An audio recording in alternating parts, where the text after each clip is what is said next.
Xo'p, assalomu alaykum. Ushbu video darsda biz ko'rishimiz mumkin algoritm va data structurelar va ularning eng muhim fundamental mavzularidan bittasi bo'lgan complexity, ya'ni murakkabliklar haqida gaplashamiz. Bu yerda bu mavzu orqali biz eng asosiy ikkita savollarga javob, ya'ni birinchi o'rinda biz berayotgan mana shu algoritmik yechim qanchalik darajada tez ishlaydi raqamlarda va u orqali qancha biz xotira qo'shimcha ishlatamiz degan savollarga javob beradi.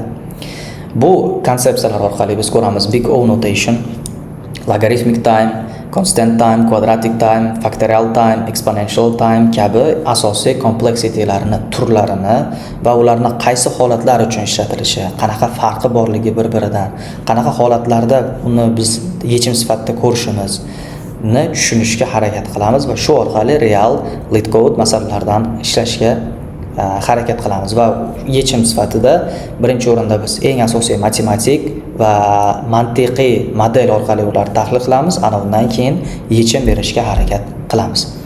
Birinchi o'rinda biz ko'rishimiz mumkin bo'lgan mavzulardan biri bu big O notation. Big O notation ko'pchiligimiz bilganimizdek, bu eng asosiy biz qanaqadir bir muammoga algoritmik nuqtai nazardan yechim berayotganimizda biz bilamizki, proses birinchi o'rinda input kiradi, algoritmda qanaqadir proses bajaradi va ana undan keyin outputni chiqaradi.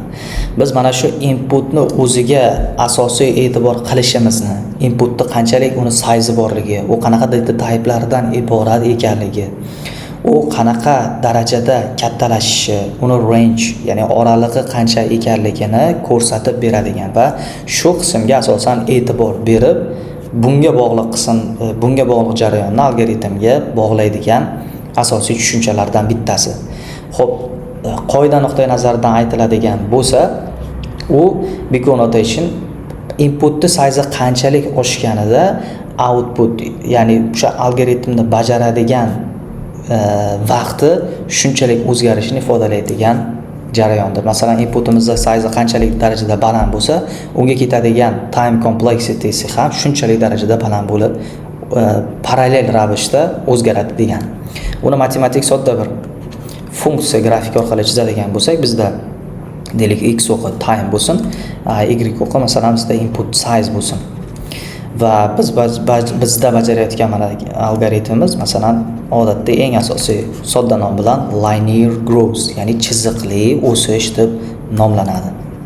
Mana shu uni eng asosiy represent qiladigan tushunchalardan bittasi. Endi sodda bitta misol ko'radigan bo'lsak, deylik bizda qanaqa holatda ishlatishimiz mumkin va nimani anglatadi. 10 ta deylik qanaqadir bir qop bizda bor deylik, mana shu package baglar 4 ta va hokazo mana 10 ta. Endi buni ichida bittasi deylik qanaqadir bir tiket bor deylik. Bu bo'lishi mumkin masalan birinchisida, ikkinchisida yoki 10-chisida. Bu biz bilmaymiz qaysida borligini ishlatayotgan yoki topayotgan odam sifatida. Deylik birinchisida topib qo'yadigan bo'lsak, bo'ldi. Birinchisida aniqlab qo'yishimiz ham mumkin uni. Birinchisida topadigan bo'lsak, demak bizni o'sha ON bilan nuqtai nazardan ko'rsak, ONimiz bizga 1 ga teng bo'lib qoladi. Birinchi tekshiruvimizda chiqdi degan. Ikkinchisida bo'lsa 2, uchinchisida bo'lsa 3 va hokazo. Endi savol, deylik masalan 4-chisida topdik biz. Shu 4-chisida biz qolgan 3 tasini tekshirib chiqdik. Shu tekshirishimizni evaziga bizda o'sha 3 taga teng bo'lgan qanchadir vaqtimizni sarfladik. Qanchadir operatsiya masalan bajardik. Mana shu narsani ko'rsatib beradi. Buni asosan masalan boshqa tillarda ko'p ishlatilishi mumkin. Worst case scenario, ya'ni eng yomon holatda qancha ishlashini ko'rsatadi deyish ham mumkin, lekin bu asosiy konsepsiyalardan biri. Deylik masalan bizda 10 tasi bor, 10 ta bordi, 10-chisida chiqdi deylik. 10-chisida topildi degani biz qolganida 9 ta operatsiya bajarib chiqdik degani. Mana shu eng worst case da masalan n ni o'ziga teng bo'ladi, nechta element bor bo'lsa shularning soniga teng bo'ladi degan tushunchani beradigan sodda misol deb qarasak bo'ladi.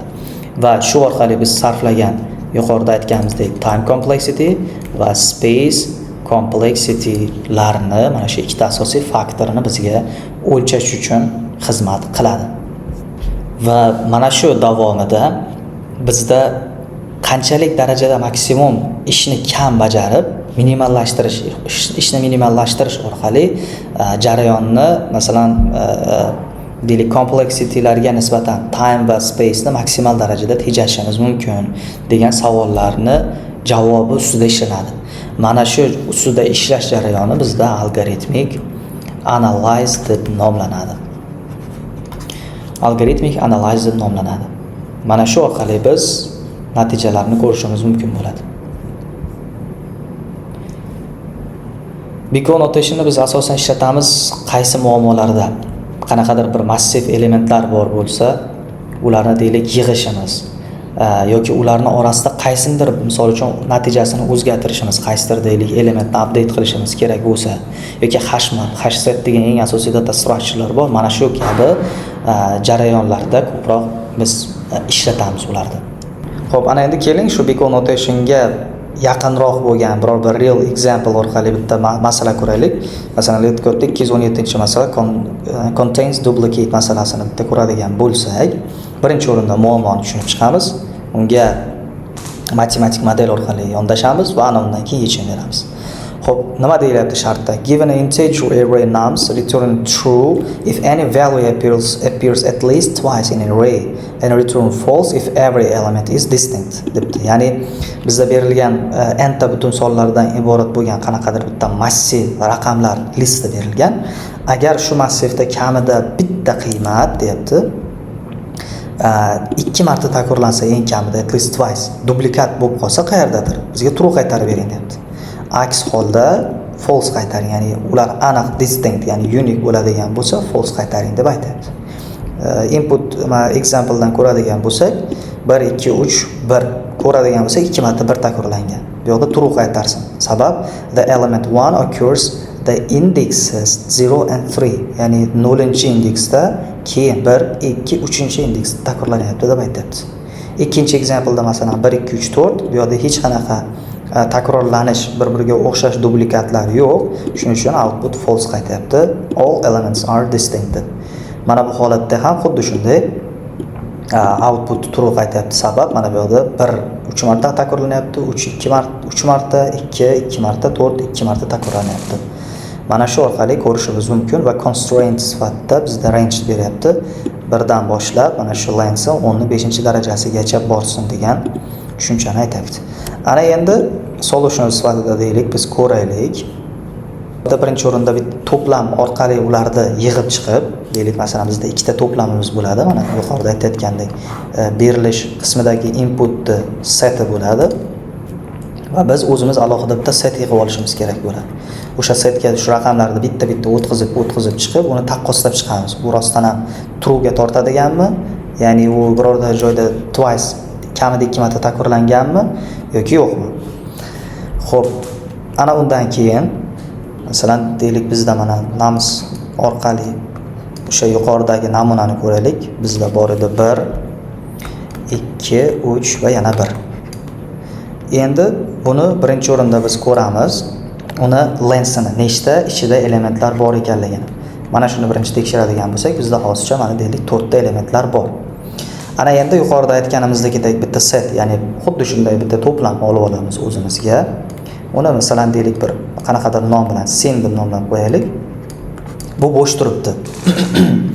Bitta loop orqali uni ichidagi mana bu elementlarni bitta-bitta olib, tekshirib, ichiga joylab ketaveramiz. Qachonki u ichida takrorlanmasa. Setda yo'q bo'lib, numsda bor bo'lsa, ya'ni. Masalan deylik, birinchi qiladigan ishimiz agar har bitta yuqorida aytganimizdek yangi bo'lsa son, o'sha setda senga ichiga keladigan yangi son bo'ladigan bo'lsa, uni bitta ichiga bor bo'lsa tekshiramiz. Bitta lookup ketadi bizda. Ya'ni qidirib chiqish. Ikkinchi algoritmimiz, ikkinchi jarayonimiz agar yo'q bo'ladigan bo'lsa, ha bo'lsa bilamiz, birdaniga u отказ qilib qaytaradida bizga masalan deylik birdan true ni qaytarib bersak yetarli bo'ladi biz. Ko'radigan bo'lsa, ikkinchisida agar yo'q bo'lib aniqlanmasa, uni bitta insert qilib, insert operatsiyasini bajarib boradi. Xo'p, demak, keyingi yana bir tahlil qiladiganimiz, hammasini bu yoqda endi 4 ta element bor. Agar deylik bizda istalgancha yuqorida ko'rganimizdagidek element bo'lishi mumkin. 15-darajasidagi uzunlikdagi. juda ham ko'p elementlar bo'lganda har birini ayni oxirigacha tekshirib chiqishimiz shartmi degan savolni oldini olish uchun biz beryapmiz mana shu sen orqali yangi to'plam bilan ishlashdi. Bo'lmasa shunchaki oddiy for loop yozib qo'yishimiz mumkin edi. Ya'ni bizda deylik masalan bu yoqda 1 oxirida aniqlanyapti masalan. Biz iteratsiyada hali ko'ramiz. Iteratsiyani 1, 2, 3, 4-sida aniqlanishi mumkin masalan. Bo'lib qolishi mumkin yuqorida biz ko'rganimizdek boshqa bir misolda. Bu deylik ikkinchisida birdan aniqlanishi ham mumkin. Maqsadimiz mana shu setni yozishdan maqsad asosiysi operatsiyani iloji boricha aniqlandimi birdan to'xtatish. Chunki bizda hammasini tekshir degan shartni bermayapti.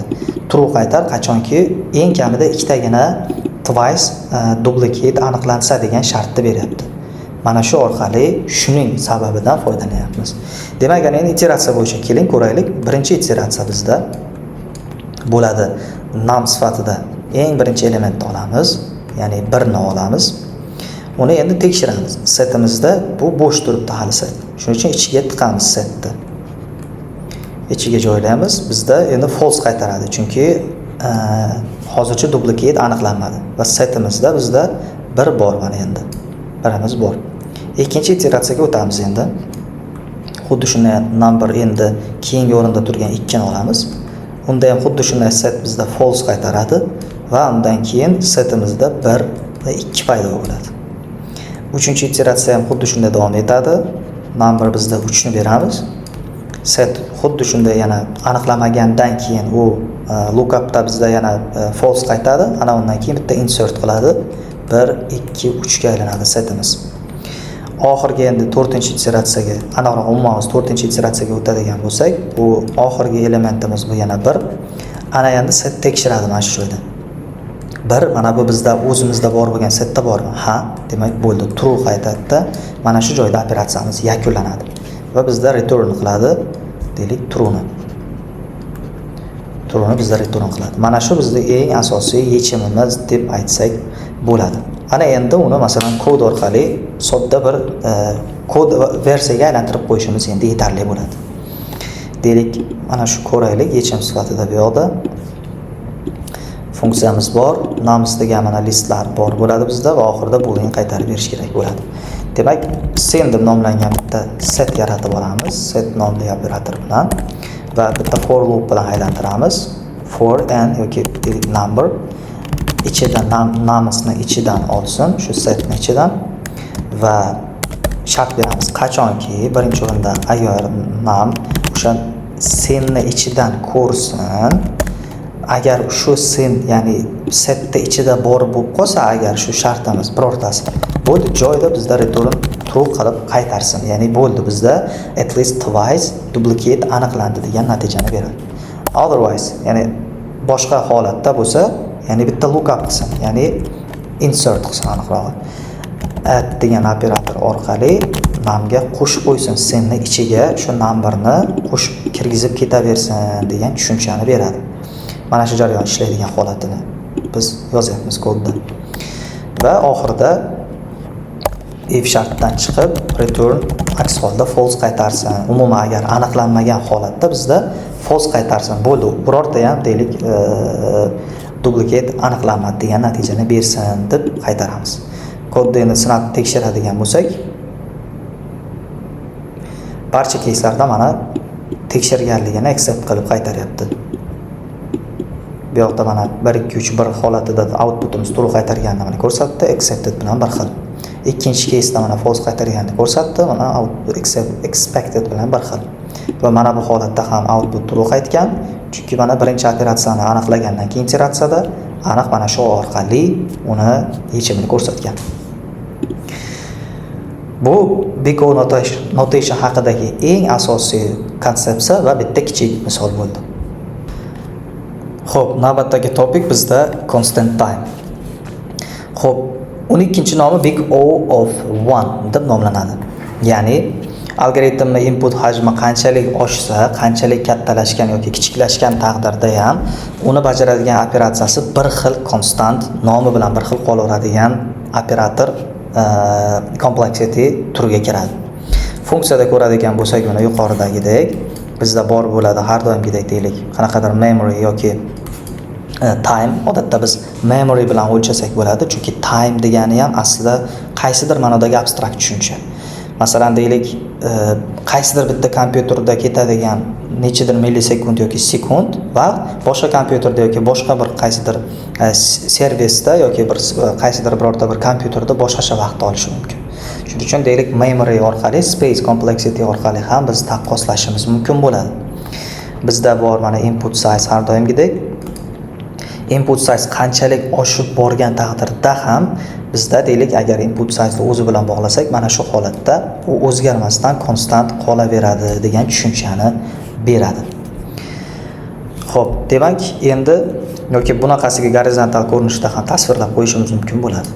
Uni eng ko'p masalan deylik, biz real hayotda, real case'da foydalanganlarimizdan bittasi biz masalan qaysidir deylik yuqoridagidek numberlarni masalan eng birinchisini 0-indeksini masalan chiqarib qo'ysak, u birdaniga qanchalik darajada ko'p array uni ichida element bor bo'lishidan qat'iy nazar birdaniga bizga kerakli elementni chiqarib bera oladi degan tushunchani olishimiz mumkin. Yoki -1 deydigan bo'lsak, eng oxirgisini bizga represent qilib berishi mumkin. Mana shu eng asosiy constant time ni qisqa qilib aytganda tushunchasidan biri. Demak, endigi konseptni ko'radigan bo'lsak, bu square root time. Bu ham ildiz tomonidan ko'rinishda represent qilingan eng ko'p ishlatiladigan complexity turlaridan bittasi. Bunda asosiy maqsadi algoritmda bajarilish vaqti, ya'ni input size qanchalik darajada oshib borsa, yuqorida mana bu tasvirlanganidek u kvadrat o'sha vaqti ketadigan bajarilish vaqti n ni kvadrat ildiziga mutanosib ravishda o'sib borishini anglatadi. Ya'ni input qiymati masalan deylik n bo'ladigan bo'lsa, uni deylik mana shu square root nuqtai nazaridan faktoriga asoslanadigan bo'lsa, uni eng worst case holatida ildiz osti n ta operatsiya, ya'ni shuncha operatsiya qadamini bajaradi degan ma'noni anglatadi. Bu bo'lishi mumkin deylik, masalan 16 deb input beradigan bo'lsak, u masalan 4 ta taxminiy qadam bajarishi mumkin. 17 deb bersak bilamiz, u ham xuddi shunday yana taqribiy nuqtai nazaridan ildizini olib beradi. 100 deydigan bo'lsak, 10 ta qadam operatsiya bajarishi mumkin. Va hokazo mana shunaqa ko'rinishda davom etadi degani. Bu agar biz funksiyani mana shu 2D ko'rinishdagi tasvirlaydigan bo'lsak, mana masalan bu linear bo'lsa, bu deylik constant bo'ladigan bo'lsa, eng mana shu 0 ga yaqinroq. Bu on dan ancha tezroq, lekin deylik biz ko'ramiz hali logaritmdan ko'ra nisbatan sekinroq bo'ladi degan tushunchani beradi, balki mana shu oraliqlarga to'g'ri keladi. Bizning mana shu square root time complexity'miz. Xo'p. Uni eng asosan deylik real misollarda, real namunalarda biz ko'rishimiz mumkin. Qanaqa masalan qanaqadir sonlar elementi berilgan bo'lsa, uning ichida masalan murakkab sonni topish, juft sonni topish yoki tub sonni topish kabi masalan eng mashhur masalalar bor. Shunaqa ana shu muammolarni yechishda ko'proq masalan ishlatishimiz mumkin bo'ladi. Masalan decompositionlar, SQRTlar ham shuni o'ziga namunasiga kiradi masalan. Shu kabi muammolarga yechim topish uchun keng qo'llaniladi. Ana endi bitta misol ko'radigan bo'lsak, mana shu joyda bizda shart berilyaptiki given qismi n barobar 36 soni tub yoki murakkab son ekanligini aniqlash uchun uni bo'luvchilarini qidirish, nechta bo'luvchilar borligini qidiradigan algoritm tuzishimiz kerak va o'sha 36 ni bo'luvchilarini topish uchun nechta qadam kifoya qilishini aniqlashimiz kerak. Xo'p, buning uchun birinchi o'rinda biz tushunishimiz kerak, bu birinchi o'rinda tub son. Tub son bilamiz, oddiy matematikadan 1 ga va o'ziga bo'linadigan son. Masalan, 17 soni bo'lsa, u faqat 1 ga bo'linadi, u faqat 17 ni o'ziga bo'linadi. 16 deydigan bo'lsak, bu ham juft son, ham 1 ga ham bo'linadi, 2 ga ham bo'linadi, 8 ga ham bo'linadi va hokazo 16 ga ham bo'linadi. Ya'ni shu orqali tushunishimiz mumkin murakkab sonni ham. Murakkab son deganda biz 1, 2 ta va undan 2 plus 2 va undan ortiq bo'luvchilarga ega bo'lgan sonlarni tushunsak bo'ladi murakkab son sifatida. Demak, endi uni matematik nuqtai nazaridan bitta iteratsiyalar orqali bajaradigan bo'lsak, inputimiz bor, yuqoridagidek 36 ni o'zini olaylik. Mana shu input 36 da nechta bo'luvchisi bor? Birinchi maydalab chiqaylik tushunishimiz uchun. 1 ga bo'linadimi? Ha. 2 gami? Ha. 3 ga bo'linadi, 4 ga bo'linadi, 6 ga bo'linadi, 9 ga bo'linadi, 12 ga bo'linadi, 36 ga bo'linadi. Bu qanaqa son? Birinchi o'rinda yuqoridagi ko'rganimizdagidek ikkitadan ortiq bo'luvchisi bor. Bu aniq murakkab sonligi aniq bu. Endi uni qanaqa qilib tushuntirishimiz kerak algoritmga bu murakkab sonni aniqlash uchun va bu istalgan raqamda ishlay oladigan bo'lishi kerak. Deylik, xo'p, masalan tekshirishimiz mumkin buni. Masalan birinchisi tekshiriladi, ikkinchisi tekshiriladi, uchinchisi, to'rtinchisi va hokazo oxirigacha o'tib chiqishi mumkin. Bu ham yechim sifatida ko'rishimiz mumkin. Hammasini o'tib chiq, o'shalarning ichidan 2 dan ko'p qatnashgani bor bo'lsa, bo'ldi murakkab bo'lsin. 2 dan kam, ya'ni faqat mana shu deylik 36 va 1 ni o'zi qatnashadigan bo'lsa, bu tog' bo'lsin. True yoki false qilib qaytarib ber degan tushunchani berishimiz mumkin. Bu ham bir yechim. Lekin savol, input agar kattalashsa, bu hozir 36 bo'lib turibdi. 36,000 degan raqam kelgandachi, bunda masalan qanchalik operatsiyalar ko'payib ketib qolishi mumkin. Bundan ham kamroq tekshirish mumkin bo'lgan optimal yechim bormi degan savol berilishi mumkin. Va mana shu orqali mana bitta case'ni ko'rdik, endi ikkinchi solutionni ko'rishimiz mumkin. Xo'p, qoidamiz tushunarli. Ya'ni tub va murakkab nima ekanligini, qaysi holatda aniqlashimiz kerakligini va bitta sodda bir biz odatda brute force deymiz. Eng oddiy birorta bir yechim berish, qanaqa qiyinchilik, qanaqa ko'p vaqt olsa ham shu yechimni berib ko'rdik. Endi uni optimallashtiramiz. Endi bitta savol qo'yamiz. Ya'ni buni aniqlash uchun bu murakkab yoki tog'ligini hammasini o'tib chiqishimiz shartmi operatsiyalarda? Ya'ni hamma ichidagi bo'luvchilarni ko'rishimiz o'zi shartmi degan savolni beramiz. Javob yo'q. Yuqoridagidek agar ikkitadan ortiq aniqlansa, birdaniga murakkabni bersak bo'laveradi.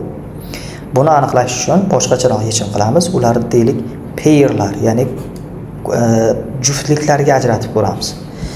Qaysi sonlar ikkita son 36 ni tashkil qiladi degan savolni qo'yamiz. Masalan, nimalar? 2 kara 18, 3 kara 12, 4 kara deylik 9 va 6 kara 6. Keyin yana nima? Undan keyin yana xuddi shuni yana 9 kara 4, 12 kara 3 va hokazo ketaveradi. Hammasi 36 ni beradimi? Aniq beradi. Endi bitta qarasak, 1, 2, 3, 4 ta case bajarilganida biz aniqladik. Endi yaxshilab qarasak, 6 kara 6 dan keyin yana xuddi shunday takrorlanyapti. 9 kara 4 bilan 4 kara 9 baribir bir xil. Ko'paytuvchilar va qo'shiluvchilarni o'rni almashgani bilan yig'indi o'zgarmaydi. Endi hammasini tekshirishni o'rniga biz shuni mana shu deylik ikkita tarafi bir xil bo'lib qoladigan holatgacha tekshirib qo'ysak yetarlimi degan savolni qo'yamiz. Ya'ni yaxshilab qarasak, bu ildizini beryapti taxriban 6 kara 6 36, ya'ni ildiz ostida 36 ni ildiziga to'g'ri kelyapti. Mana shu ildiziga teng bo'lgan sonni bir-biriga ko'paytirsak va o'shangacha bo'lgan songa aniqlansa, ya'ni mana shuni o'zi ildizgacha keldimi, demak uni orqasida shuncha operatsiya bor degan. Demak bu aniq ildizli holatga kelsa bu absolut murakkab bo'laveradi degan. Otherwise aks holatda yo'q. Tekshirib ko'ramiz masalan boshqa sonda. Bu bo'lishi mumkin, masalan deylik 36 emas 37 ni o'zini ko'rsak, 37 dan ildiz chiqadimi yo'qmi? Chiqmaydi. Bo'ldi, bu aniq tub son. Rostdan ham tub son. Kichikroq sonni olsak, 4 masalan. 4 dan ildiz chiqadimi? Chiqadi, 2 chiqadi. Demak uni bo'luvchiga ham ajratsak 1 ga bo'linadi, 2 ga bo'linadi va 4 o'ziga bo'linadi. Ikkitadan ortiqmi? Ortiq. Bo'ldi, bu ham murakkab. 5 bo'lsa, 5 ildizi yo'q. Demak u faqat 1 ga va o'ziga bo'linyapti. 6 bo'lsa 2, 3 va 1 va 6 ham bor. Birdan agar hisoblamasak 2, 3 va 6 murakkab. Mana bizda masalan eng asosiy yechimlarimizdan biriga ya'ni aniq bitta qolipga solib oldik deb tushunsak bo'ladi mana matematik nuqtai nazardan. Xo'p, demak bizda endi kerak bo'ladi nimalar? Asosan bizda deylik steplar kerak bo'ladi. Qancha qadam bajarishini, nechta qadamda yetib kelganligini aniqlash uchun va bizda deylik divisor deyiladi. Nechta bo'luvchilar, qanaqa bo'luvchilarni ega bo'lganligi haqida. Masalan, yuqorida aytganimizdek, mana shu ikkita berilayotgan bo'luvchini ildizi bo'lishi kerak degan tushunchani olamiz. Demak, birinchi o'rinda boshlashimiz kerak bo'lgan qism deylik 2 dan boshlanadi bular, masalan, sonlarni bo'lib olish uchun. Chunki 1 ga va o'ziga bo'linadigan sonlarni tekshirishimizni deyarli bu qism uchun 2 dan boshlanganligini bildirish uchun mana shu ildizini olishda 2 dan boshlab buni hisoblab boramiz, aniqlab olish uchun. Demak, ana endi funksiya birinchi yozamiz. Birinchi o'rinda berilayotgan inputimiz mana n. Agar deylik inputimiz 1 ga teng bo'lsa yoki 1 dan kichkina bo'ladigan bo'lsa, uni tekshirib o'tirishda hojati yo'q. Birdaniga uni false qaytarsak bo'ladi. Return false bo'lsin va deylik 0 ta operatsiya bajardi deb qaytaraylik. 0 ta qadam bajarmadi. Aks holda birinchi beramiz division deymiz. Masalan 2 ga teng bo'ldi. Division deylik 2 raqamidan boshlab turib uni ildizlarini olishni boshlasin va steplari birinchi 0 dan boshlasin. Uni ham yig'inda qilib olishimiz kerak. Va endi ketdi, to'xtamasin, doim takrorlasin. Qachonki mana shu divisionni ildizi, ya'ni kvadrat ildizi qachonki kichkina bo'lsa yoki teng bo'lsa n dan. Mana shu holatda ishlasin va stepsni birga qo'shib boraversin. Nechta qadamda bajarganini hisoblash uchun qachonki mana shu input berilayotganligi modulo sifatida bo'linsa agar shu divisorga va 0 ga teng bo'lsa butun qismi, ana unda bizda qaytarsin return false bo'lib va stepsni qaytarib bersa nechta qadamda kelganligini. Va shu orqali divisionni ham birga qo'shib boraversin. Har birini keyingi ko'paytmalar nuqtai nazaridan. Va umumiy holatda aks holda bizda qaytarsin true ni va nechta step bajargan ekanligini. Mana shu orqali ko'rishimiz mumkin bo'ladi. Demak, biz divisor berdik, steplar nechtaligini berdik. Ana endi klassni chaqirib bitta natija qanaqadir raqam berib ko'rishimiz mumkin bo'ladi result sifatida. Solution hop is funksiyani va ichida bitta deylik 36 degan raqamni print qilaylik shu resultni va tekshirib ko'rsak. Run qilsak, hop false qaytardi. Ya'ni bu deylik tub emas, murakkab son bo'ldi deb aytmoqchi va bitta operatsiyada buni tekshirganligini ko'rsatyapti mana. Agar boshqa raqamini 36 dan keyin 37 raqam bilan tekshirib ko'rgandik, u orqali sanab ko'rsak bizda true qaytaradi va mana 5 ta operatsiyani bajarganligini ko'rsatib beryapti. Shu orqali ko'rishimiz mumkin bo'ladi. False bo'lsa bu murakkab son, true bo'lsa bu tub son ekanligini. Demak, navbatdagi complexity type bizda quadratic type, ya'ni o'zining nomi bilan kvadratik o'sish nuqtai nazari. Xo'p, bu represent qiladi input size qanchalik oshgani sari u bajaradigan operatsiyalarning soni va u bajaradigan operatsiyaga ketgan vaqt shunchalik darajada kvadrat nuqtai nazaridan oshib borishini ifodalab beradi. Demak, misol uchun element soni bizda deylik 2 bo'ladigan bo'lsa n'imiz, bu n kvadrat bilan 4 taga aylanadi. Ya'ni input size'imiz 2 ta bo'ladigan bo'lsa, unga ketadigan deylik operatsiyalarning soni 4 ta bo'ladi. Input size 10 bo'ladigan bo'lsa, unga ketadigan operatsiyalar soni 100 bo'ladi. Va hokazo ko'rinishda davom etib boradi, karrasiga oshib. Va bizga quadratic time nima uchun kerak? Eng asosiysi birinchi o'rinda anti-patternlarni aniqlash. Ya'ni katta hajmdagi ma'lumotlar bilan ishlayotganimizda qaysi approachlar deylik algoritmda lag bo'lib qolishini, ya'ni qotib qolishini oldini olish, qotirib qo'yishini. Mana shuni oldindan bilish uchun biz quadratic time'dan foydalanamiz. Yoki optimizationlarda misol uchun ON ni o'zi bilan ishlaganimizda yoki logaritmik bilan ishlaganimizda qaysi biri ko'proq optimalroq ekanligini deylik aniqlash uchun odatda ishlatamiz, taqqoslash nuqtai nazaridan. Uni funksiyasini chizadigan bo'lsak, bizda time bilan doimidagi input size bo'ladigan bo'lsa, uniki mana shunday ko'rinishda deyarli eksponensial darajaga yaqin bo'lib oshib borishini ifodalaydi. Xo'p, bizda shunaqa bir yechim turi borki, ya'ni bir shunaqa bir konsepsiya borki, bitta muammoga, ya'ni bitta bir qanaqadir bir jarayonni yechim berayotganimizda bir muammoga yoki vazifaga, uni eng asosiy bir eng qo'pol yechimidan boshlaymiz. Masalan uchun yuqorida aytganimizdek brute force degan tushuncha bilan.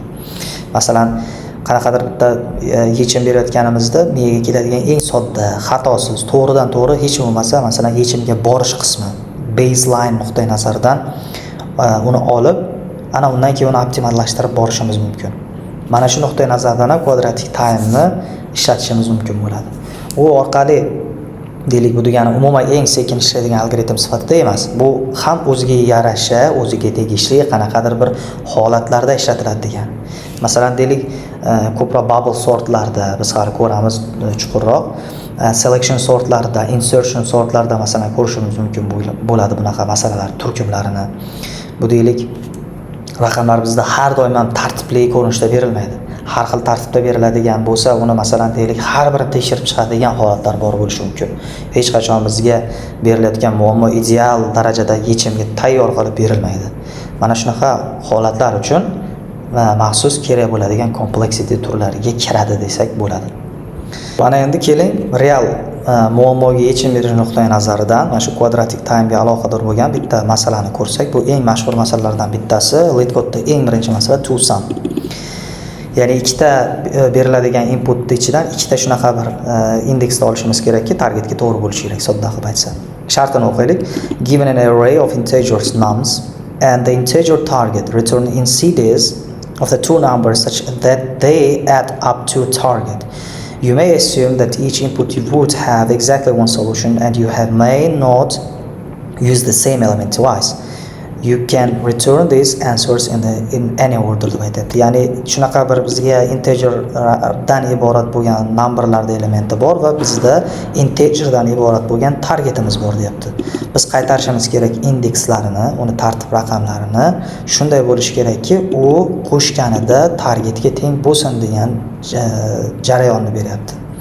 Biz assume qilishimiz mumkin har bitta nimani exactly bitta solution bilan yoki bir xil elementlar orqali agar teng bo'lib qolsa ham natijani targetga tenglashtirishlik bo'ladi degan, ya'ni you may not use, ya'ni ikkita elementni bir-biriga qo'shib qo'yishimiz mumkin emas demoqchi. Masalan, deylik, mana bu yerda 2 bo'lsa, target agar 4 bo'lsa, 2 ni o'zini o'ziga qo'shib 4 ni hosil qila olmaymiz degan shartni beryapti. Mana example bilan ko'rsak, inputimiz mana 2, 7, 11, 15 bor, targetni 9 beryapti. Outputda 0 va 1 ni beryapti. Ya'ni 0-indeks 2 va 1-indeks 7. Ikkalasini mana qo'shganimizda 7 va 2 ni 9 ni berishini ko'rsatyapti va return qilib biz 0 va 1-indekslarini qaytarishimizni so'rayapti. Yoki mana bu misolda ham 3, 2, 4, target 6 bo'lsa, 2 va 4 ni qo'shsak, ya'ni 1-2-indeksni qo'shsak, shu natijani beradi degan tushunchani beryapti. Constraintlar har doimgidek mana shu oraliqdagi sonlar bo'lsin degan tushunchani qo'yapti. Birinchi o'rinda doimgidek matematik analiz orqali ko'radigan bo'lsak, xo'p, birinchi o'rinda bizda n ta berilgan butun sonlar bor. Yuqoridagidek ko'rsak, nums bizda 2, 7, 11 va 15 sonlari, targetimiz bizda 9. Xo'p, endi qanaqa aniqlaymiz? Jarayon sifatida bergan 0 va 1-sini qo'shganida 9 ni beradi rostdan ham deb.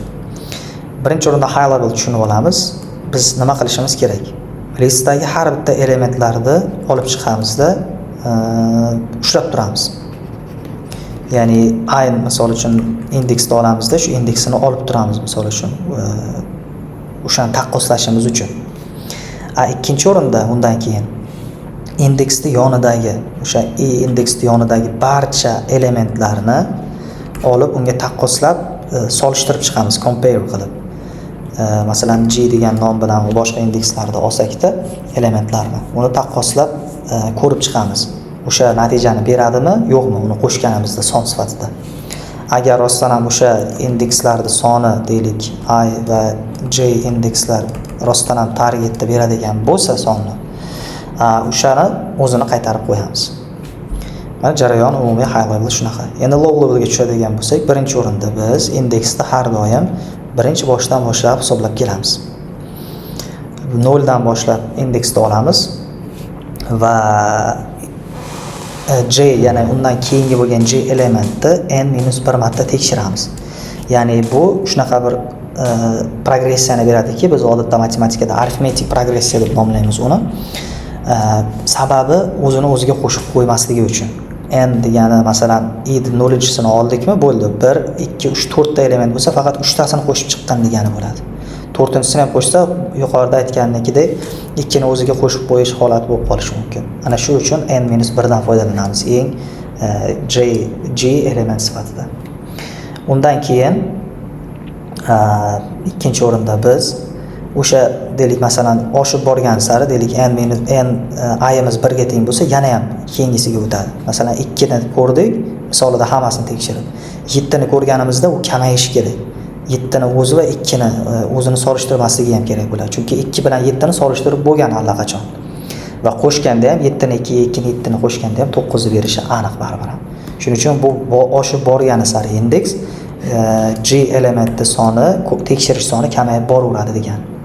Bu xuddi arifmetik progressiyada masalan s barobar n-1, yana qo'shamiz n-2, yana qo'shamiz n-3 va hokazo bo'lib, shunaqa formulani hosil qilar edi. A1 qo'shilgan A ni n-chisi tugaydigan qismi taqsim 2 va o'sha elementlar soni degan tushuncha bor edi. Xuddi shunday jarayon davom etadi. Faqat ozgina o'zgartiriladi. Bizda birinchi elementimiz ma'lum va oxirgi elementimiz ham ma'lum bo'lganligi uchun. Ya'ni birinchi element sifatida biz deylik 1 da olamiz va n-chi element sifatida n-1 da olamiz. Xuddi shunday n ni ham n-1 qilib ko'paytirib chiqsak biz bo'ladi bizda n-1 taqsim 2 ajratsak n kvadrat taqsim 2 va ayrilgan n taqsim 2. Bu degani agar mana shuni o ga agar aylantirsak, bigodan agar chiqarib olsak qanaqa bo'ladi? N taqsim 2 eng katta darajasini olardik biz. Eng katta darajasini olib chiqarib qo'ysak, bizda o n kvadratni beradi. Mana shu orqali biz square root time ni ham, quadratic time ni ham mana shu orqali isbotlagan bo'lamiz. Sodda qilib aytganda. Bu matematik nuqtai nazaridan analizimiz. Ana endi keling davom ettirish uchun kod analiz nuqtai nazaridan iteratsiyalar bilan ishlasak, yuqoridagidek bizda bor 2, 7, 11 va 15 va target 9. Ketdi. Bitta loop o'tamiz, deylik, bitta iteratsiyada. Birinchi loopda i'imiz 0-indeks, ya'ni bizda 2 ni beradi. G'imiz o'sha i qo'shilgan 1 deb ko'rsatamiz bu yoqda. Chunki yuqorida aytganimizdek, o'zidan keyingi elementlarni bitta hisoblab borish kerak g nuqtai nazaridan. Yuqorida endi n-1 sifatida olgandik, undan kam bo'lishi uchun, o'sha aytganimizda, o'zini qo'shib yubormasligi uchun. Undan keyingi element bizda turibdi 7. 0-indeks 1, birinchi indeks 7. Ikkovini qo'shib ko'ramiz. 9 ni beradimi?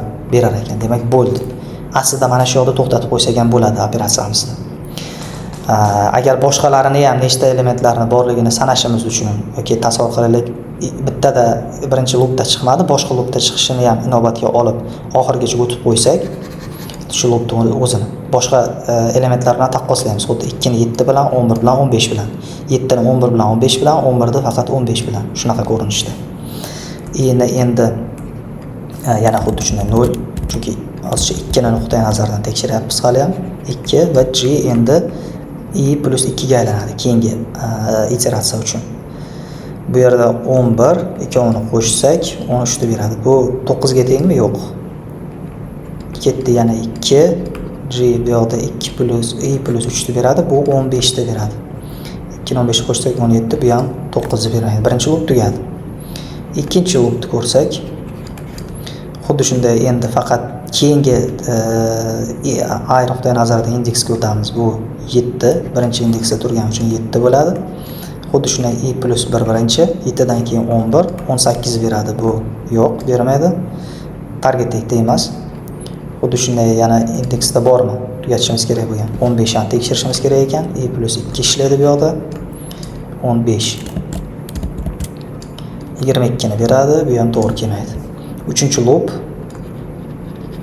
Bu yoqda 11 dan tekshirib qo'yishimiz kerak, ya'ni ikkinchi indeks. G da e plus 1 11 va o'zini o'ziga qo'sha olmaymiz, shuning uchun bitta qo'shib 15 da tekshiramiz, 26 bu ham to'g'ri kelmaydi. Ya'ni undan keyin yana qo'shib boradigan bo'lsak, birinchi o'rinda elementlar tugab qolgan, indekslari. Undan boshqa hech narsaga qo'sha olmaymiz. Orqaga qaytadigan bo'lsak, uni allaqachon qo'shib hisoblab ko'rganmiz. Shuning uchun tugatamiz shu yoqda. Oxirgi 4-loopda ham ko'rib qo'ysak, bizda 3-indeks bu 15 ga teng. 15 da bizda hech qanaqa boshqa undan keyingi element yo'q. O'zini o'ziga qo'sha olmaymiz. Mana shu joyda while yoki o'zimizni nimamizni, range'imizni to'xtatamiz. Chunki range deylik 4 ta bo'lsa, 4 tadan 4 taga teng bo'lib qoldi. Ana shu bizda mana kodga aylantirishga tayyor bo'lgan analizimiz holatiga keldi. Ana endi keling, natijani kodga aylantirib shartlarimizni beraylik. Demak, funksiyamiz bor, nums nomli mana listimiz bor va targetimiz bor, ikkalasi ham integerda oladi. Ana endi yozsak bo'ladi. Xo'p, birinchi o'rinda biz listni nechta elementdan iboratligini aniqlab olishimiz kerak. Qancha elementi bor, biz oxirgi range-ga olib borib uni to'xtatishimiz uchun. Buning uchun bitta n degan o'zgaruvchi olib, lens operatori orqali numsni range-ni aniqlab qo'yamiz. Va undan keyin boshlaymiz. Bizda mana shu joyda kod nuqtai nazaridan inner va outer join degan, outer loop degan tushunchalar bor. Ya'ni outer loop bizda sodda qilib aytganda aniqlaydi. Birinchi outer loopimiz mana i ga tegishli bo'lgan, ya'ni i ga tegishli bo'lgan jarayonni aniqlaydi, qaysi iteratsiyadan boshlashini. Inner joinlar, inner looplar bo'lsa, G indekslarida nechta qanaqa operatsiya bajarib, uni taqqoslashini aniqlab beradi, sodda tilda aytganda. Deylik, for birinchi I index in range qayerdan olsin, o'sha lensdan olib kelsin, ichiga kirsin. Yana xuddi shunday for G in range qilsinda, endi I ni olsin, +1 ga qo'shib, chunki yuqorida biz ko'rganimizdek, o'zini o'ziga qayta qo'shib qo'ymasligi uchun o'tib chiqadida n gacha olib kelib beradi. Oxirgi range tugasin, n gacha kelsin. Xuddi mana represent qilyapmiz mana bu ishlagan matematik holatimizni kodga. Shu yerda to'xtasin, bo'ldi, o'shangacha range olsin va ana shu oralikda tekshirsin. Qachonki shu nums listi ichidagi I bilan numsni ichidagi G indeksda yig'indisi aynan targetga, shu targetimizga teng bo'lsa, bizga qaytarsin returnni shu ikkita indeksini, I va G ni. Aks holda umumiy agar birortasida ham aniqlanmasa, umumiy ikkita ifdan ham chiqib ketib, shunchaki asosiy forimizni ichida yozib qo'yaylik, return sifatida bo'sh list qaytarsin. Bu ya'ni aniqlanmadi, hech qanaqa bo'sh birorta ham natija bermadi deganini anglatadi. Xo'p, yana bir tekshirib chiqamiz va kodni endi run qilib ko'rsak, natija bizda lensda biz ozgina xato qilibmiz, len beramiz operator nomida. Test natijasini ko'rsak, 3 tada ham to'g'ri chiqardi. 2, 7, 11, 15 da target 9 da 0 va 1 indeksda natijasi hisoblanadi deyapti. Ikkinchi case'da ham xuddi shunday natija 3, 2, 4 6 ni berish kerak.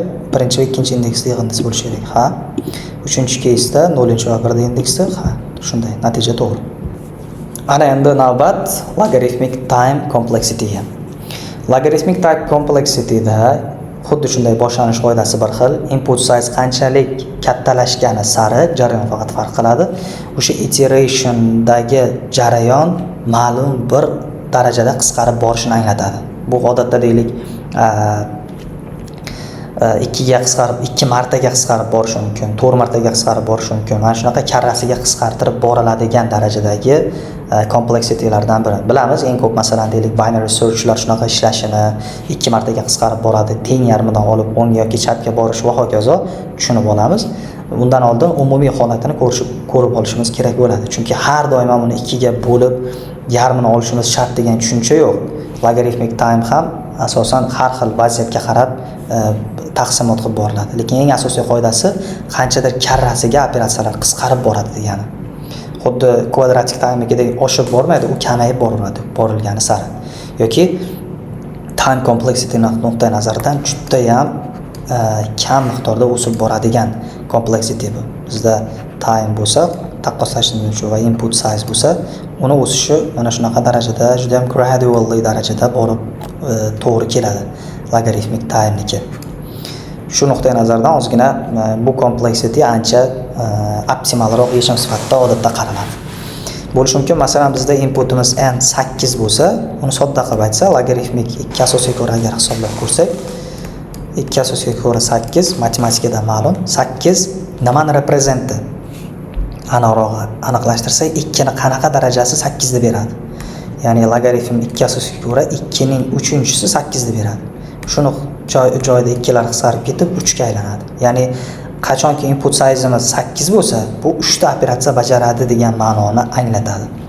Yoki operatsiyamiz deylik masalan bo'lishi mumkin 16 bo'ladigan bo'lsa, logaritm 2 asosiga ko'ra 16 bizda 2 ning 4-darajasini beradi. 4 ta kelinyapti. Ya'ni mana inputimiz 2 marta o'sdi, lekin time'imiz 2 martaga bormadi, bittaginaga o'sdi masalan deylik. Time'imiz yoki ketadigan time complexity yoki space complexity'miz. Mana shunaqa darajada agar kattakon raqam bergan taqdirda ham, masalan 1024 berganda ham ikkinchisiga to'g'ri keladi. Adashmasam 10-siga. 2 10 bo'ladi, 10 tagina operatsiya bajaradi misol uchun. Vaholanki mana bu yoqdan deyarli 10 barobarga ham oshiqroq nuqtai nazarda oshyapti. Mana shunaqa nuqta tarafdan olib qaraganda bu operatsiyalarni bajarish nuqtai nazaridan ancha effektiv kompleksitilardan biri hisoblanadi. Bu yuqorida aytganimizdek binary searchlarning ham eng asosiy fundamental poydevori hisoblanadi. Oddiy bir uni qayerlarda ishlatilishini oddiy bir misol sifatida ko'radigan bo'lsak, deylik bizda masalan kontakt bookimiz bor. Shunaqa bir kitobimiz bor, deylik 1000 varaqlik yoki 1 million varaqlik. Ichida kontaktlarimiz bor. A, B, C, D nuqtai nazarda masalan tartiblab chiqqanmiz. Uni deylik, misol uchun M harfini topmoqchimiz. Nima qilamiz? Bittalab varaqlab chiqsak, bu O, N ga to'g'ri keladi. Donalab har birini ko'rib chiqishimizga. Lekin deylik shu page-ni 1 milliondan o'rtasidan shunday bo'lib ochib qarasakda qaysi harfni ko'rsak, masalan N harfini ko'rdik. M N dan keyin keladi masalan. Demak, deylik bitta orqaga qaytishimiz kerak qanchadir. Undan keyingi bo'lgan hammasini shunchaki ignore qilib yuborsak bo'ladi. Mana shu orqali operatsiyamizni karrasiga tezlashtirishimiz, tezligi nuqtai nazaridan vaqtdan yutishimiz mumkin. Mana shu orqali logaritmik konseptlarda kompleksitasidan foydalansak bo'ladi. Deylik bittagina real misol ko'raylik. Bitta masala shartda aytayaptiki, berilgan bitta musbat n soni toki butun qismi 1 ga teng bo'lmagunicha 2 ga bo'lib chiqqanda nechta qadam bajarishini so'rayapti bizda. Demak, butun qismi n sonimiz bor, u 1 ga teng bo'lmaguncha butun qismini shunday bo'lib chiqishimiz kerakki, 2 ga uni nechta qadam bajarganini aniqlashimiz kerak. Matematik yechim nuqtai nazaridan ko'ramiz doimgidek. Deylik, masalan, deylik 32 sonni olamiz. 32 ni birinchi o'rinda masalan deylik tekshiramiz. U birinchi o'rinda 1 dan kattami? Chunki 2 ga bo'linish uchun 1 dan katta bo'lish kerak-da. Ha, endi keyingi tekshiruv 32 ni 1 ga teng bo'lmagunicha olishimiz kerak, 2 ga bo'lishimiz kerak. Butun qismini olishimiz kerak. Demak, butun qism bilamiz, modulo bilan odatda ishlanadi. Butun qismini olsak 16 bu aniq. Endi 16 bu deylik birinchi iteratsiya bo'ldi bizda.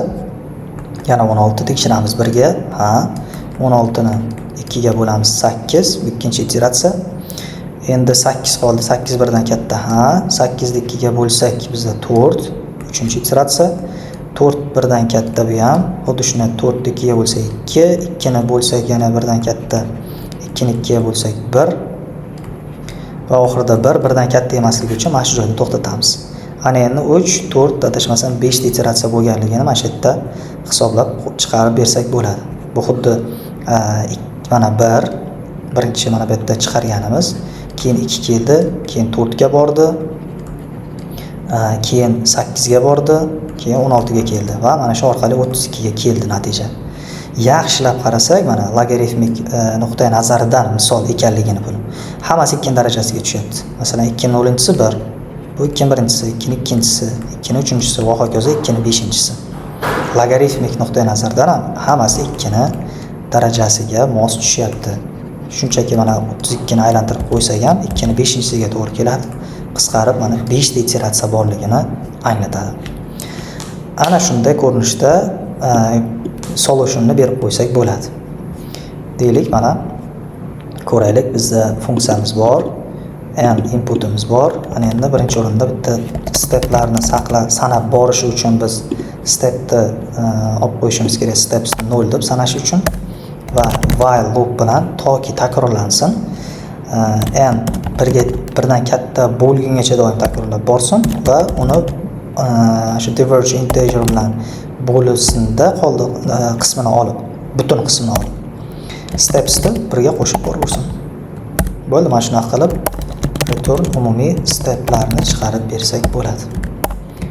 Xo'p, klassimizni chaqirib qo'yamiz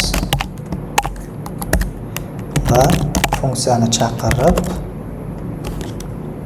ichiga deylik boyagi qiymatimizni beramiz. Masalan 32. Tekshirib ko'rsak 5 ta qiymatda mana natijani berganini ko'rsatyapti bizda. 5 ta operatsiya. Agar 2 bersak, bu yerda bittagina operatsiya davomini chiqaryapti. 1 bersak, false qaytarish kerak yoki 0 qaytarib berish kerak. Chunki 0 edi stepimiz. Mana shunday ko'rinishda qaytaradi bizda. Xo'p, ana endi keling LeetCode'dan bitta masala ishlaylik. Ozgina murakkabligini tushunish, qaysidir ma'noda yaxshiroq, chuqurroq kirish uchun bitta misol. LeetCode 704-masala binary search bo'yicha. Binary search bilamiz. Hozir juda chuqur kirmasdan sodda tushuntirishga harakat qilamiz. Binary searchda shunaqa bo'ladiki, tartibli elementlar albatta, tartibli array ichida berilgan listni o'rtasini, taqribiy o'rtasini olib turib, uni o'ngga yoki chapga yurishimiz kerakligini aniqlab, o'sha target bilan taqqoslashimiz uchun. Shu orqali uni qanchadir qism orqali ikkiga bo'lib qolgan qismini chiqarish orqali operatsiyaga tezroq yetib borish uchun xizmat qiladigan bir kompleksityni turiga kiradigan bir konsept deb tushunsak bo'ladi. Mana shu yechimga bog'liq bo'lgan masala. Shartda given an array of integers mumps which is sorted in ascending order and an integer target, write a function to search target in the nums. If target exists, return its index, otherwise return -1. You must write an algorithm with all log n runtime complexity deb aytibdi. Example sifatida numberlarni listda agar mana shu ko'rinishda bo'lsa va target 9 bo'lsa, output 4 chiqsin. Sabab 9 exists in nums and the index is 4 deyapti. 0, 1, 2, 3, 4-indeksda turibdi. Target bilan indeks bir xil bo'lsa, o'sha indeksda output qilib chiqarib ber deyapti. Yoki -1, 0 va hokazo bo'lyapti. Target 2 ni so'rayapti. Output -1 chiqaryapti. Sabab 2 doesn't exist in the nums, so return -1 deyapti. Bu yerda 2 degan raqam hech qaysi indeksda yo'q. Shuning uchun -1 qaytar deyapti. Endi doimgidek birinchi matematik analiz ko'ramiz. Bizda birinchi bor numberlar -1, 0, 3, 5, 9 bor va 12 bor ekan. Va targetimiz 9 ni so'rayapti. Xo'p, bizda outputni biz chiqarishimiz kerak expected 4-chi, chunki indeksi 4 buni. Xo'p, ana endi birinchi o'rinda yuqorida aytganimizdek binary search bilan ishlaymiz. Uni usul bo'yicha o'sha ikkiga ajratib olib, qaysi o'ng yoki chapga qarab ketishimizni aniqlab olamiz degan tushuncha orqali. Effektiv qidirish nuqtai nazaridan. Yoki misol uchun oddiy nuqtai nazardan uni shunchaki bitta for loopga aylantirib qo'yib, nechta lens bo'lsa, o'sha orqali targetga teng bo'lsa tekshir desak bo'ladi, lekin u o'ngga teng bo'lib qoladi. Hammasini tekshirishga to'g'ri kelib qoladi. Mana masalan bu oxirida bitta oldinda turibdi. 0, 1, 2, 3, 4 gacha tekshiradi, 5 ga tekshirishi hojat qolmaydi. Shuning uchun effektivroq yechib kerak bizda. Xo'p. Buning uchun birinchi o'rinda biz endi ajratib olamiz. Eng asosiy left side yoki right side'da. Chunki yuqoridagi namunanikidek o'ngga yoki chapga yurishni aniqlashimiz kerak. Eng leftda bizda 0 turibdi, ya'ni -1 raqamli 0-indeks. Eng chapda bizda 12 turibdi, o'ngda aniqroq. Right va left. Xo'p, endi o'rtasini olishimiz uchun bizda middle'ni topishimiz uchun left'ni qo'shamiz right'ga va undan chiqqan natijani butun qismini ikkiga bo'lib olamiz. Birinchi operatsiyani nuqtai nazardan bajaramiz. Bu bizning formulamiz bo'ldi mana. Xo'p, left'imiz bizda -1. Aniqroq 0, uzr, indeks nuqtai nazardan olamiz. 0-indeks va eng oxirgi indeksimiz nechinchi? 0, 1, 2, 3, 4, 5-indeks. 2 ga bo'lsak, taqriban 2 chiqadi. Demak, ikkinchi indeksdan boshlab ushlaymiz degan. 0, 1, 2. Mana 3 ta olib olamiz biz endi. 3 ta olib tekshiramiz. 3 ta olib tekshirsak biz, mana shu 3-raqam bizga targetga tengmi? Javob yo'q. Yo'q bo'lsa bo'ldi. Endi u 9 katta bo'lgani uchun bu degani 3 dan oldingilari birortasi to'g'ri kelmaydi. Chunki 3 kichkina 9 dan deyapti. Ya'ni -1 bilan 0 ni отказ qilib yuboramiz va 10 ga qarab yuramiz degani. Bu degani bizda qoladi nimalar? Left'da endi biz nima qilishimiz uchun middle ga birda qo'shib qo'yamiz yoki right'ni aniqlab olish uchun. Right deylik shuni. Xo'p, ya'ni ikkinchi element sifatida biz right'ni endi hisoblab qo'yamiz.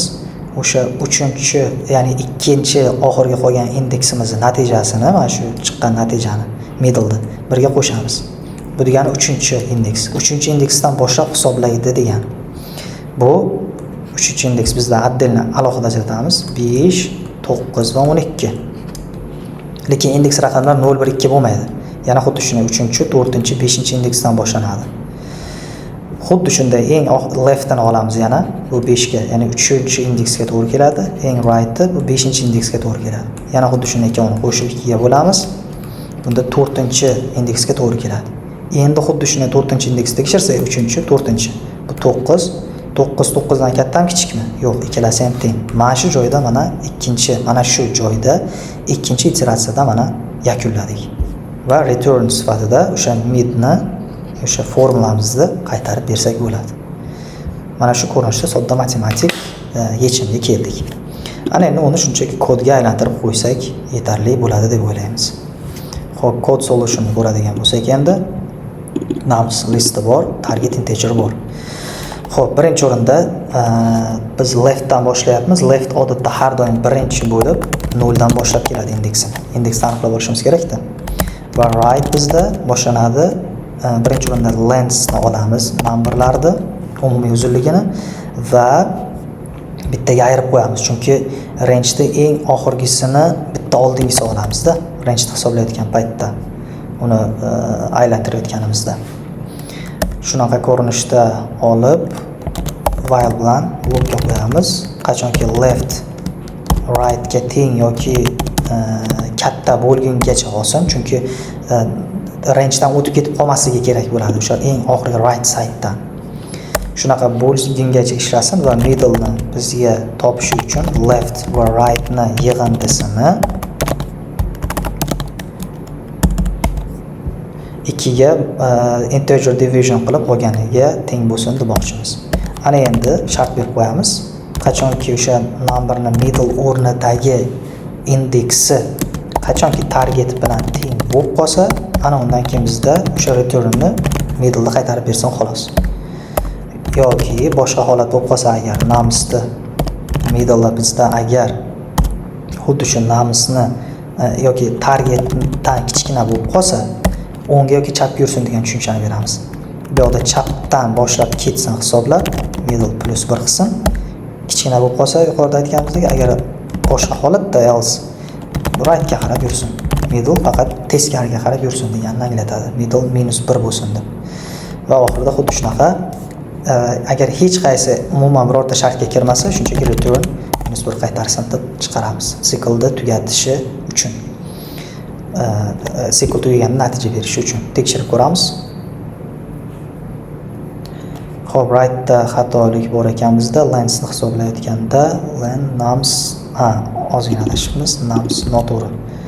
Nimani chiqaribmiz? List nomini nums bo'libdi. Qayta tekshiramiz. Xo'p, ikkita case bo'yicha tekshirdi va mana targetni output bilan expect bir xilligini bizga ko'rsatib berdi. Xo'p, demak, navbatdagi ko'rishimiz mumkin bo'lgan complexity type bu exponential time. Ya'ni ko'rishimiz mumkin 2 darajasi n. Bunda yana kirilayotgan inputni size bittaga oshganda algoritmni bajaradigan operation count, operatsiyalar soni 2 ni karrasiga qarab oshib boradigan complexity ni turidir bu. Sodda tilda aytganda binary searchda biz 2 marta qisqartirib borgan bo'lsak, exponentialda 2 marta oshirib boramiz. Ya'ni 2 kiradigan bo'lsa deylik, bu 4 bo'lib qaytib chiqishi mumkin. 4 ta operatsiya bajaradi misol uchun.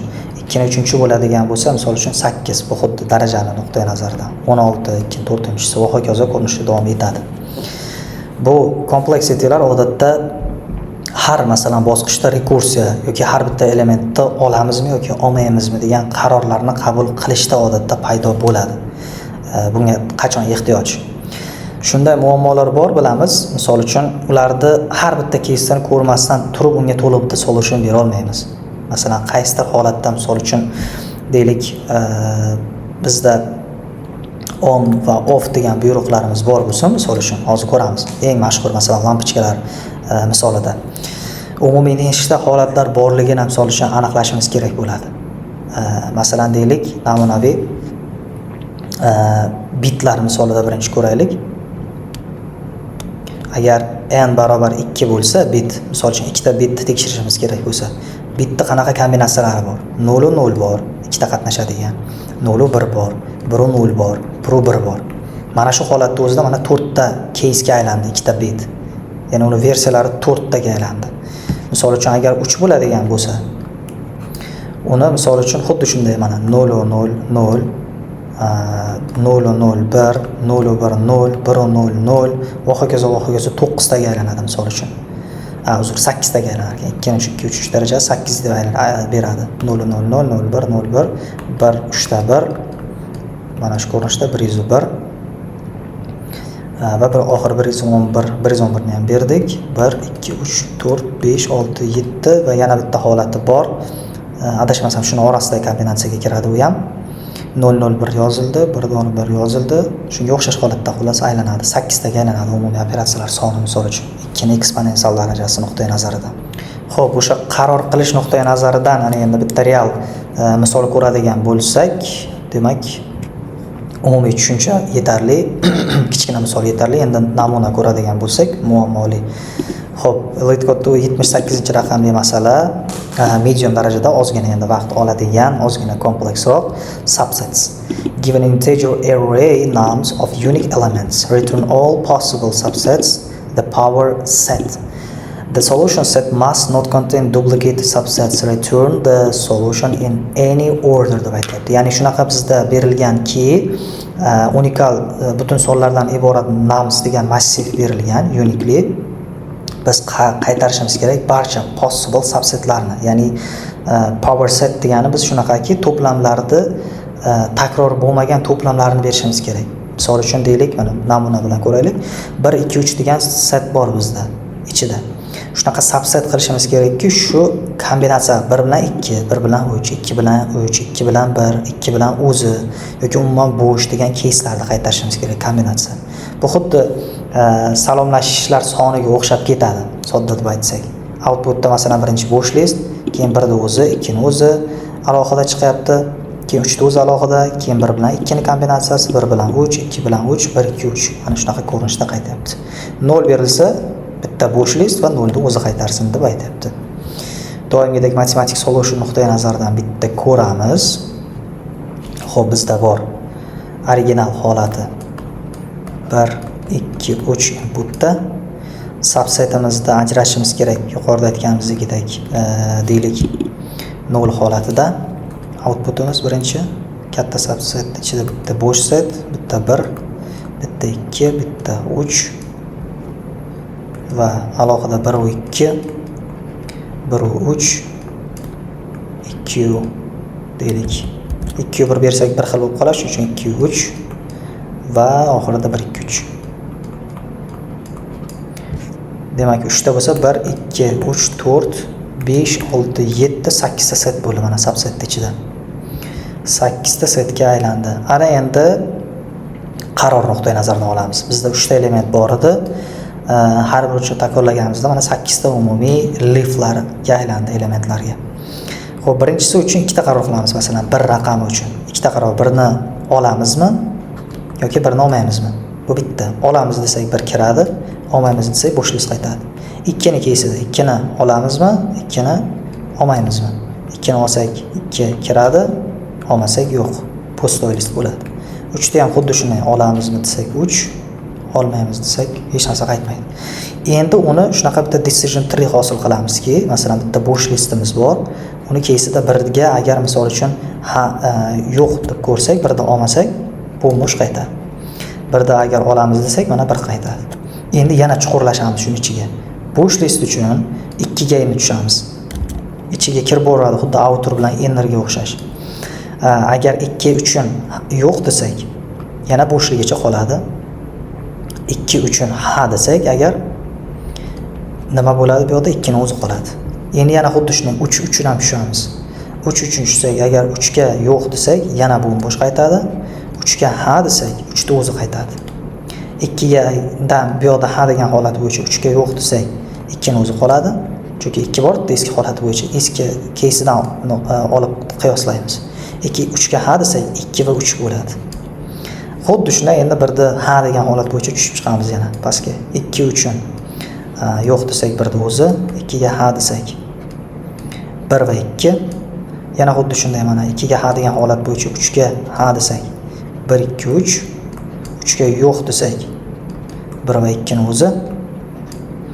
Xuddi shunday 1 da o'zi bo'yicha agar oxirga qolgan 2 ga 3 ga ha desak 1 va 3, 3 ga yo'q desak 1 da o'zi qoladi. Mana shu keyslarda mana 1 2 3 4 5 6 7 8 ta keysda hammasini yig'ib natijaga qaytarsak bo'ldi. Mana shu ko'rinishda umumiy leaflarimizning soni 8 ta bo'lganini ko'ryapmiz. Ana endi xuddi shu matematik analizimizni kodga aylantirishimiz kerak bo'ladi. Mana shu biz berayotgan mana bu vaqtinchalik, ya'ni orqasidan olayotgan natijamizni biz odatda backtracklar deb nomlaymiz. Uni ozgina endi kod nuqtai nazaridan misolda ko'rsak bo'ladi. Birinchi o'rinda bizda bor subsetlar nums bilan list ko'rinishida qaytarishi.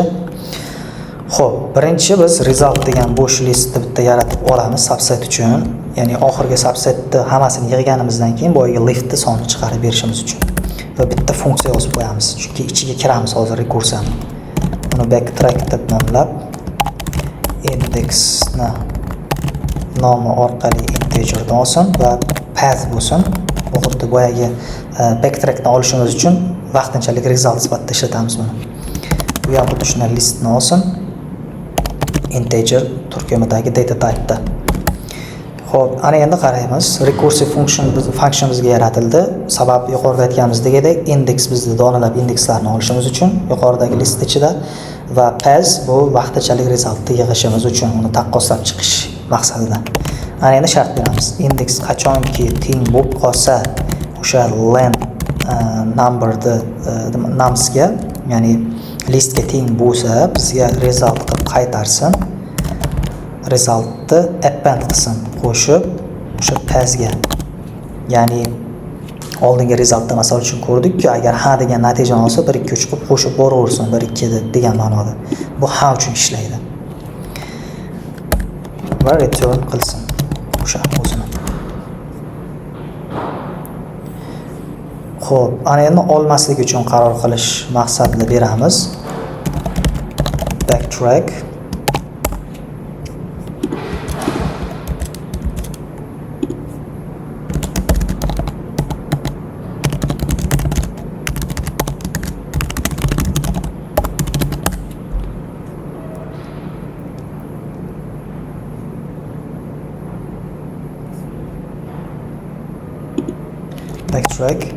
indeksni birga qo'shib, ya'ni keyingi indekslarni olib ketaversin va pathgacha borsin. Funksiyadan chiqarib qo'yamiz buni, chunki yo'q uchun ishlayapti-da. Funksiya chunki bir xilligi uchun o'zini chaqirib qo'yishimiz kifoya va xuddi shunday yana ikkinchi qarorni backtrackga kirayotganimizda biz berishimiz mumkin. Qaysiki? Xo'p, indeksni yana xuddi shunday birga qo'shsin va pathni faqat qayergacha olsin? Nums degan umumiy list ichidagi indeksini olsin. Bu ya'ni o'sha ichiga kirganda ham elementni ha deb oladigan qaror. Include decision deb aytsak bo'ladi. Masalan, elementni subsetga qo'shib boryapti-ku, ana shunda alohida lista bilan ishlab eski pathni o'zgartirmasligi uchun kerak bo'ladi bizga. Shu maqsadda foydalanamiz va oxirida agar funksiyadan tashqariga chiqsa, rekursiyani boshlashi uchun bizga backtrackni o'zini boshlanish holatdan 0 dan boshlash kerak va bo'sh listda bo'lishi kerak. Mana shu ikkita holatda ham olgan bo'lishi kerak. 0 bu boshlanishi, nechtaligini indekslar sanash uchun. Mana bu bo'sh list bo'lsa, pathni yig'ib borish uchun deb bersak bo'ladi. Va oxirida resultni chiqarsak qaytaramiz. Yig'ilgan resultni ko'rish uchun. Xo'p, demak, linear xatolik menimcha bo'lmadi. Bitta tekshiramiz. Zo'r. To'liq case bo'yicha mana ishlaganini ko'rishimiz mumkin. Birinchi va ikkinchi caselar oralig'ida. Xo'p, ana endi oxirgi eng asosiy complexity typelarimizdan biri, eng oxirgi va asosiylaridan biri factorial time. Xo'p, factorial time'da biz ko'rishimiz mumkin, har bir o'sha input size oshgani sari har bir keyingi pozitsiyada qolgan elementlarni tanlash paydo bo'lishini ko'rsatadi. Masalan, tanlovlar soni bizda n-1, n-2 va hokazo 1 gacha boradi. Ya'ni kamayib boradi va kombinatsiyalar soni uni ko'paytmasini natijasi bilan tugaydi. Ya'ni biz bilamiz n degan faktorial o'zi n o'zi ko'paytirilgan n-1 ya'ni ko'paytirilgan n-2 ko'paygan va hokazo 2 va 1 bo'lib tugaydi. Masalan 5 ni faktorialini olsak, o'zi 4, 3, 2, 1. 5 ta o'zi ham qolibdi. Mana shu natijasi 20, 60, 120 ni beradi misol uchun. Mana shunaqa ko'rinishda bo'ladi. Input sifatida 5 kiritilsa, bajariladiganlari masalan mana shunaqa 120 ta operatsiya sonini bildirib beradi. Bu odatda ko'proq permutationlar, ya'ni almashtirish algoritmlarida ko'proq ishlatiladi. Buni jarayonlarning asosiy holatlari. Misol uchun n ta buyumlar bor bizda qanaqadir, uni nechta tartibda joylashtirish kerak degan masalalar bo'lishi mumkin. Ana shunday holatda brute force attack degan narsa holatlar bor bo'ladi. Masalan, parollarni almashtiradigan, uni eski holatini takrorlamasdan. Ana shu uchun ularda operatsiyalar soni anchagina ko'p, eksponensial faktorial nuqtai nazaridan oshib borishini anglatadi. Mana shu eng oddiy namunadan bittasi. Demak, unga bitta real misol, real namuna sifatida ko'raylik. 172-misolda kodda factorial trailing zeros degan masala given an integer n return the number of trailing zeros in n factorial deb beryapti. Ya'ni bizga butun sonlardan berilgan n faktorial bor, uni natijasida nechta 0 borligini aniqlab berishimiz kerak degani. Masalan, inputda n barobar 3 deyapti. Outputda 0 deyapti. Ya'ni 3 faktorial bizga nechiga teng? 3, 2, 1, 6 ga teng.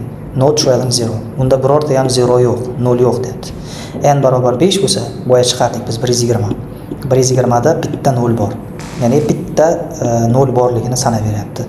N barobar 0 bo'lsa, unda ham xuddi shunday 0 boshqa yo'q. Tugaydigan raqam yo'q degani. Xo'p, savol tushunarli.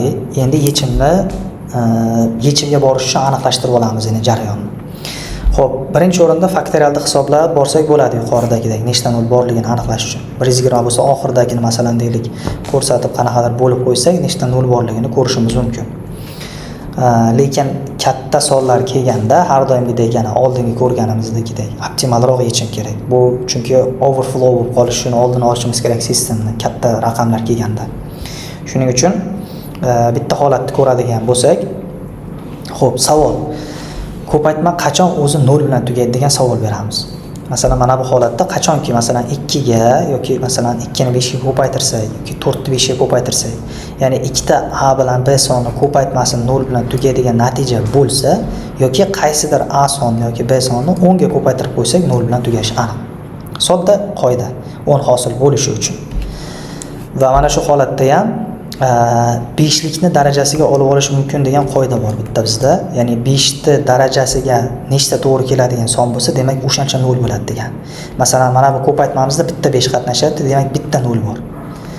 Ikkita 5 qatnashsa, ikkitali 0 holatga keladigan son bo'lishi mumkin degan ma'noni anglatadi. Masalan, n agar 10 deb hisoblasak, 10, 9, 8, 7, 6, 5 o'sha jarayonda masalan 5 va 10 qatnashgan. Ya'ni ikkita 0lik son bor bo'ladi. Ya'ni ikkita 5 soni qatnashyapti degani.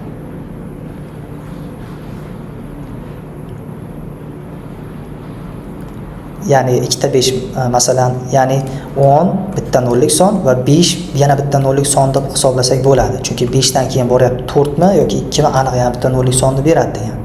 Shuning uchun mana bu n 10 qatnashganda bizda ikkita 0lik son chiqadi degan natijamizda. Buni faktorialda oddiy kalkulyatorga tashlab hisoblab ko'rsak ham bo'ladi bemalol. Xo'p, xulosa o'rnida nollar sonini aniqlash uchun, 0 countlarni aniqlash uchun biz shunchaki n ni 5 ga bo'lib modulini olsak bo'ldi, butun qismini. Va o'shani yig'ib borsak yetarli. 5 ta, ya'ni darajasi sifatida. Nechta qatnashsa o'shanday darajada ortib, uni yig'inda qilib qo'shib borsak bo'ladi, 5 ga karrali sifatida. Misol uchun bitta namuna ko'raylik. Deylik 25 soni bo'lsa yoki 26 deylik, masalan. Unga sal boshqacharoq. 25 ning darajasiga bormaydigan deylik. 26 ni birinchi bo'lamiz. Bu 26 dan keyin ko'payib borayotgan faktorial degani. Input sifatida. 26 ni birinchi 5 darajasiga bo'lamiz, modulni olamiz, javob 5 qoladi. Bu birinchi iteratsiyamiz. Endi 5 ta o'zi qoldi, qolgan qoldig'ini, ya'ni butun qismini yana xuddi shunday 5 ta darajasini o'ziga bo'lib boramiz. Bu yerda 1 qolyapti. Bo'ldi, 1 5 ga bo'linmaganligi uchun bu shunchaki iteratsiya 3-siga kelib to'xtaydi. va umumiy qo'shib qo'ysak bo'ladi. Mana shu umumiy qolgan jarayon sonini 6 ta. Demak, 6 ta nolli son bilan tugaydi degan tushunchani bersak bo'ladi. Jarayonimiz mana shunaqa ko'rinishda davom etadi. Xo'p, nima uchun bu yoqda 5 kvadratiga bo'lmadik? Chunki chiqayotgan natijamiz 5 ta atrofida 5 ta kvadratidan katta bo'lmaganligi uchun 5 ni yana o'ziga qaytadan bo'ldik. Maqsad shu. Yechimda endi biz ko'radigan bo'lsak, xo'p, birinchi countni hisoblash uchun 0 ni e'lon qilib qo'yamiz. Nollar sonini hisoblashimiz uchun va while bilan foydalanamiz. Qachonki o'sha 0 dan katta, ya'ni 1 ga teng bo'lib qolmagunicha hisoblasin va shunchaki integer deviation bilan 5 ga bo'lib ketaversin. Va har bitta chiqargan natijasini o'sha n ga qo'shib boraversin degan natijani bersak bo'ladi. Va oxirida count sonni qaytaramiz. Ishlanishi juda ham oddiy. Natijani ko'radigan bo'lsak, mana uchta case bo'yicha ham chiqarganini ko'rishimiz mumkin. Funksiya nuqtai nazaridan chizib ularda umumiy bitta xulosa qiladigan bo'lsak, bizda deylik operation countlar mana bu y da joylashsin. Input size endi masalan x da joylashsin. Input size mana O1 da eng masalan nimaga yaqin bo'ladigan, jarayonga yaqin bo'ladiganlaridan masalan complexity mana shu O1 constant time, undan keyin logaritm, undan keyin deylik o n ni o'zi linear ko'rinishda o'sadigan, keyin logaritm n masalan boshqacha darajalari, quadratic root masalan, kubik masalan daraja, eksponensial va oxirida eng balandini masalan faktorial mana shunday darajada o'sib borish koeffitsiyentlarini deylik xulosa qilib taqqoslashimiz mumkin bo'ladi. Asosiy o'rganganlarimiz mana shulardan iborat bo'ldi. Rahmat.